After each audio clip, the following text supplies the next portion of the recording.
Hello, welcome back to my channel. In today's video, I want to continue the caravan series, and I'm going to do like a things you should know before you live in a Tourer caravan, or 10 things we wish we knew before we lived in a Tourer caravan. And this is just coming from our experience of living in a Tourer caravan for 1 year now. These are things that we genuinely did not know, and some might seem ridiculous, like you might be thinking, how could you have not known that? But in the moment when you're in the process of buying a caravan, finding the site to live on, you're moving in, you're getting used to this caravanning lifestyle when you're not used to living in a caravan, it kind of goes out of your mind that these are things that would be an issue, or things that would bother you, or just things that you should know. So if you're watching this video and you already live in a caravan or you travel in a caravan, you might already know these things, and you might also think we should have known these things as well. If that is the case, please don't comment that. There's no need to make any unnecessary comments. This is just from our experience and our experience alone. So I've got a list in front of me of the 10 things that I wanted to mention in this video. If you can think of any other things that you should know before you live in a Tourer caravan, or things that you wish you knew before you did, or at least before you were traveling, please put it in the comment section below, because it could be helpful for others. One question that I have been asked a ton recently is why I'm doing videos about caravanning, and I think the reason is actually because I just want to spread awareness of living in a caravan.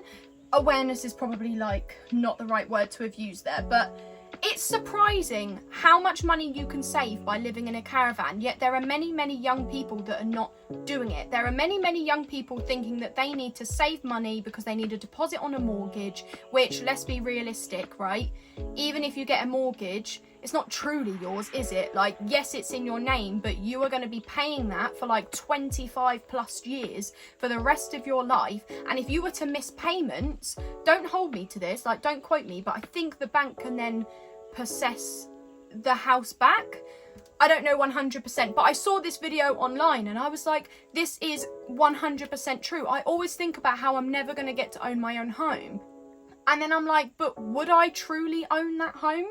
I personally don't even know if a mortgage is worth it anymore. But it was just surprising to me how many young people are in a situation where they still live at home because they can't afford to move out. They can't afford to rent because rent is like skyrocketed. They can't afford a deposit on a mortgage. I never grew up with pocket money or savings, so I don't have money.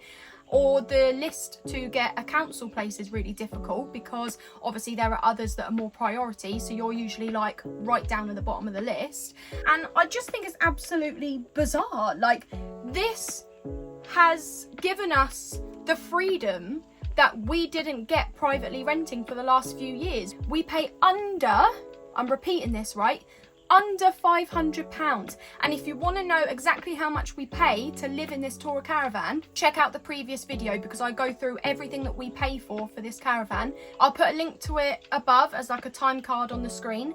The rant over, let's crack on with the video. So the first thing that we wish we knew before we lived in a Tourer caravan was that the oven takes 20 minutes to preheat.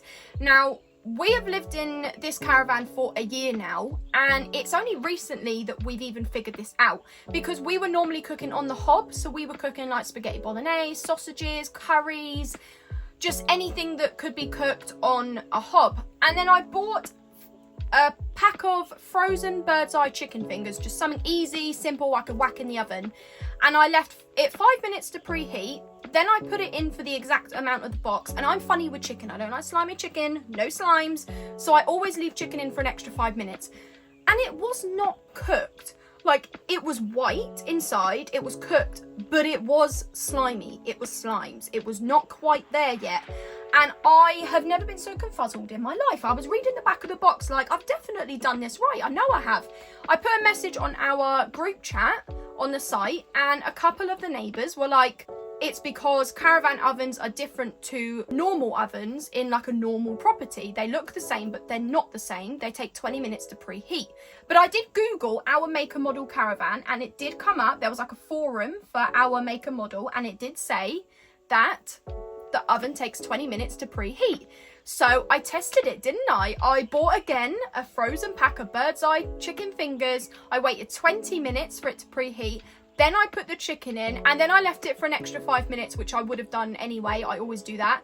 And it was cooked, literally perfecto. It was exactly as it needed to be. And I was like, oh my goodness, we had been living here, I think like 10 months at that point.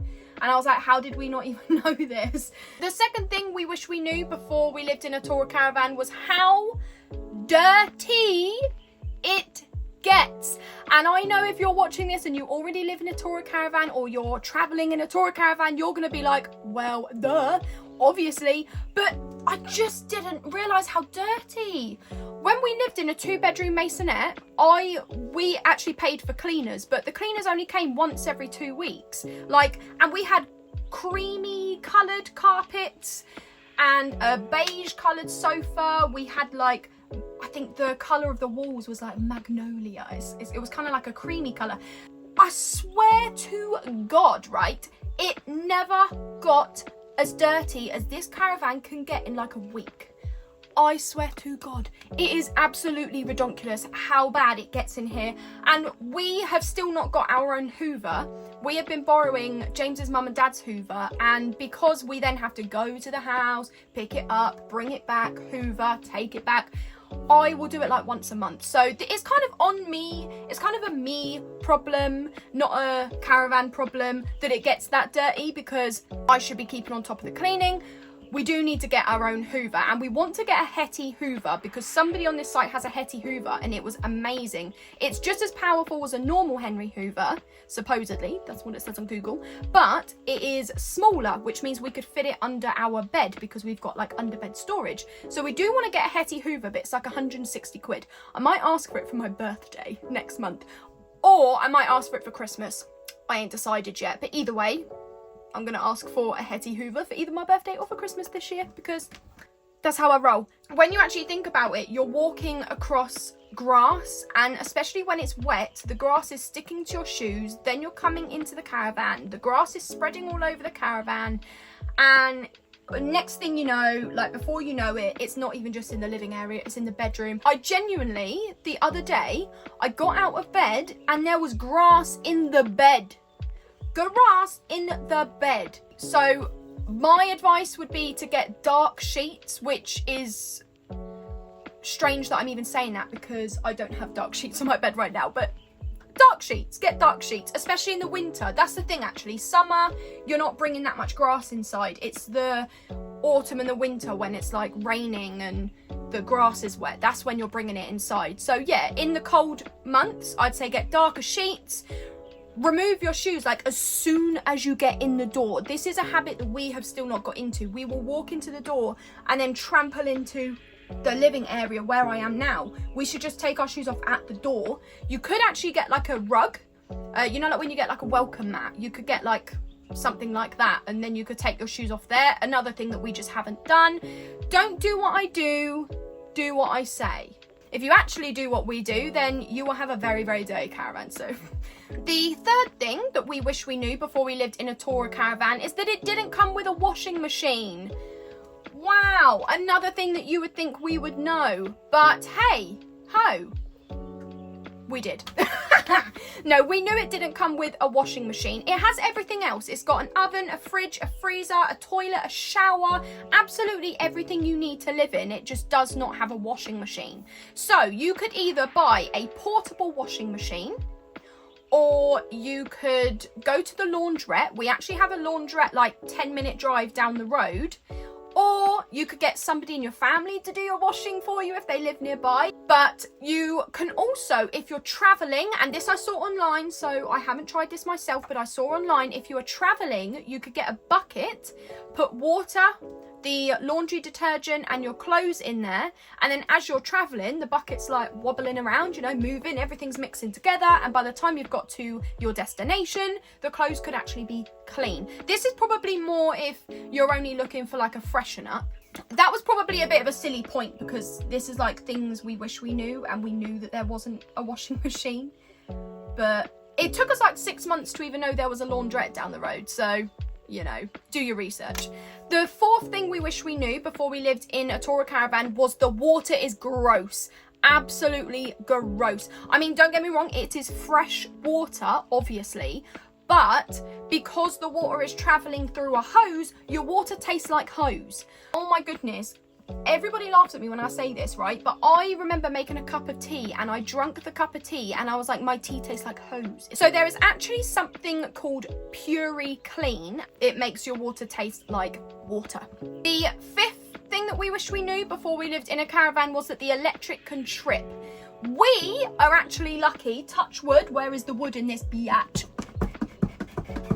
We are lucky in this caravan in that the electric has only tripped one time, and that was when I had the electric heater on because it was winter. I also had the hairdryer on, and then James was also playing his Xbox. There were a few things that use a lot of electric running at the same time, and it did trip, but that is the one and only time in the year that we have lived here that the electric has tripped.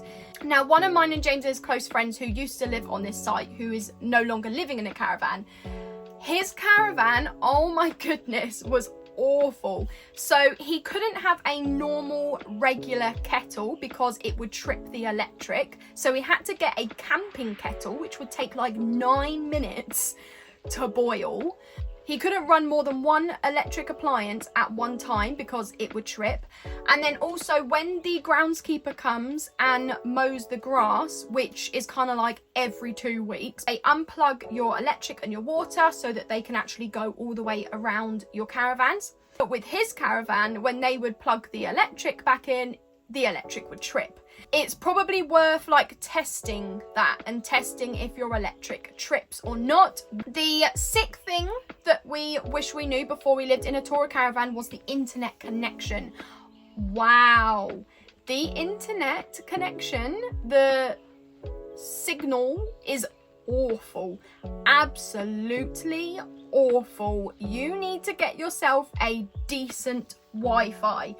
So we actually have a Wi-Fi from EE, which James pays for because it's part of his like phone contract. So he has got a real good EE Wi-Fi. The seventh thing we wish we knew before we lived in a Tourer caravan is the smells. You are gonna have to get used to smelling each other's smells, because let me tell you, it's horrendous. It's just something else. Like, it is on another level. The smells you can smell. The eighth thing we wish we knew before we lived in a Tourer caravan is that the water freezes in the winter. So last year was our first winter living in a Tourer caravan, and it just happened to be like the coldest winter in the world. It was the coldest winter I have known in forever. The water barrel froze, so all of the water in the water barrel was frozen. The pipes were frozen. So we would actually have to carry our water barrel over to a tap that was dug down far enough in the ground and insulated well enough that it wouldn't freeze. We would have to carry it over to that tap, fill up the water barrel, which only took about 5 minutes, if that, but it was crazy heavy. And you can get these things where you like wheel it, but we didn't have one of those. So what I was having to do, if I was filling up the water barrel, because after it was filled I couldn't carry it back to our caravan, I kicked it over on the floor and I was kicking it with my feet, rolling it over. We also then couldn't shower properly, so we had to shower at his mum and dad's house, and we couldn't wash our hands after we went to the toilet, so we had to buy bottles of water, and we were washing our hands with bottles of water. We were using that when we were brushing our teeth. The flush would also freeze, so we couldn't even flush the toilet. We had to kind of like pour water down it. Honestly, it was just chaos. That was the worst winter. Obviously, it was the worst winter. It was the first one in a caravan, but it is probably one of those things where if you don't make it through your first winter, you're never going to do another winter again. The ninth thing that we wish we knew before we lived in a Tourer caravan was that you're going to need time alone. You're going to need to find your own space. When you need to like walk past each other, you can't walk past each other. One of you has to jump onto the bed so that the other person can walk past, or you're in the bathroom, like I'm doing my makeup and then James is like, oh, I need the toilet, and I'm like, yeah, I'm doing my makeup, and then we can't fit in the same room. The only room, or the only area in this caravan that we can both fit is this living room, because we have a massive sofa. But I've kind of bugsied the living area. This is like my area, and James's area is in the bedroom where his Xbox is. That is his area. Even if he's not on the Xbox, he's probably just laying on the bed on his phone, but I will be here. That is what works for us. The 10th thing that we wish we knew before we lived in a tourer caravan was the heat. I spoke about the winter and the water freezing, but the summer heat, do not even get me started. I am pale. I'm wearing makeup. I probably look a little bit more slightly tanned with makeup on. I am pale. Can you see these legs? It is just as hot inside the caravan as it is outside the caravan. So you can open all of the windows, and we've got bug screens, so this stops like bugs getting in, but it's not the same. Like, it just doesn't do anything. I do actually have like a bonus thing that we wish we knew before living in a tourer caravan, and this is a tad random. It's also not the end of the world. It's not, I'm not going to be like dramatic about it, but I wanted to mention it because we only found this recently. So recently I found myself in the shower and I had shampoo on my hair, I had shaving cream on my armpits, shower gel on my legs, my conditioner was in my hands. Like, I was midway through my shower and the shower stopped. No more water was coming out of the shower head. And I was like, what on earth is going on? I'm calling James. He just got back from work, so he was actually pulling up in his car. And he comes in, he's like, are you calling me? I was like, the shower has stopped and I have shampoo on my head, I have shaving cream on my armpits. Why is the water not coming out? We thought that the groundskeeper had unplugged the hose to mow the grass and then just forgotten to replug in the hose, but that was not the case. It was connected, the hose was on. He checked the water barrel. The water was definitely like flooding into the barrel. It turned out there was air in the barrel. Yeah. That was it. There was air in the water barrel, and all you had to do to get it out was turn the taps on and just leave the taps for like 5 minutes. And James actually only ended up needing to leave them on for a couple of minutes, and then the water started coming out. That is the end of the video. That was 10 things plus a bonus thing that we wish we knew before we lived in a tourer caravan. If you have any things that you wish you knew before you lived in a tourer caravan or before you were caravanning, please pop them in the comment section below. Thank you for watching this video. I will see you in the next video. Bye!